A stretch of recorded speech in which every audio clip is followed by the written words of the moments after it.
So what if everything you're going through at this season is because God is moving you into something greater you're not aware of?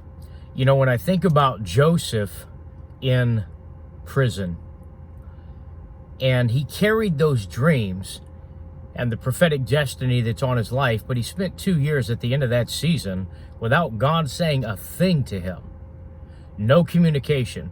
He's in the land of no communication. So that's what I want to just spend a moment talking with you about right now.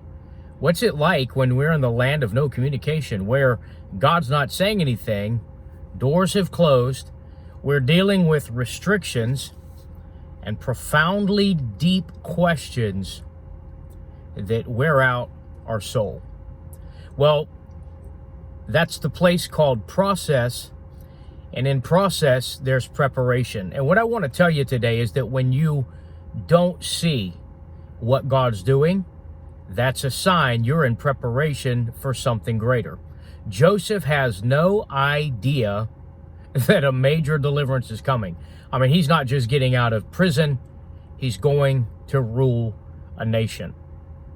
So there's got to be a preparation season to everything God does. God does nothing without preparation. But when we're in the land of no communication, it's hard to see. The questions are deep, the suffering is real, and sometimes the darkness can be intense. But the reason you can't stay in the place of no communication is because God has a covenant with you. You see, every covenant that God makes, He initiates. And when God initiates covenant, He keeps it.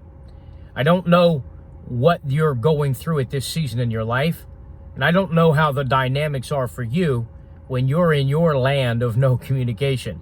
But here's what I'm going to tell you is that the covenant of God has already scheduled the appointment for your prison doors to swing open, for your dark night to become the dawning of a brand new day, and for the covenant promises God has made you to come to pass.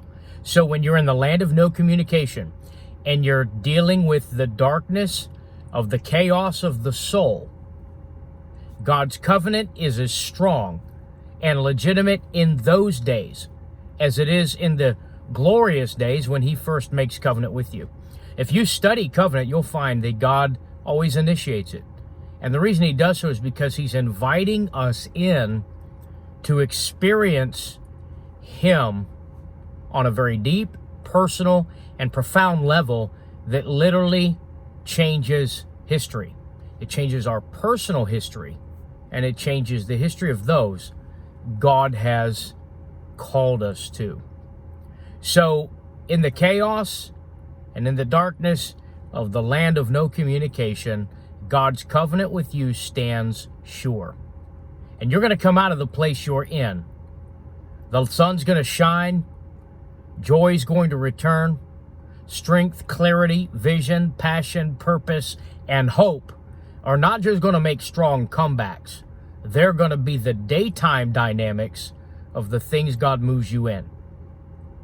And so, just like Joseph, you've got a covenant that when you're in the land of no communication, you probably aren't aware of everything God is working behind the scenes to do, to orchestrate the right doors at the right moment to open up, to move you out of the chaos of no communication and into that glorious season where God keeps His covenant with you.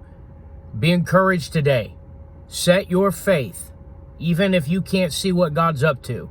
And if all you can do is say, God, I gonna trust you in the chaos of my no communication, that the silence does not indicate you've canceled your covenant. In fact, it confirms the legitimacy of that covenant.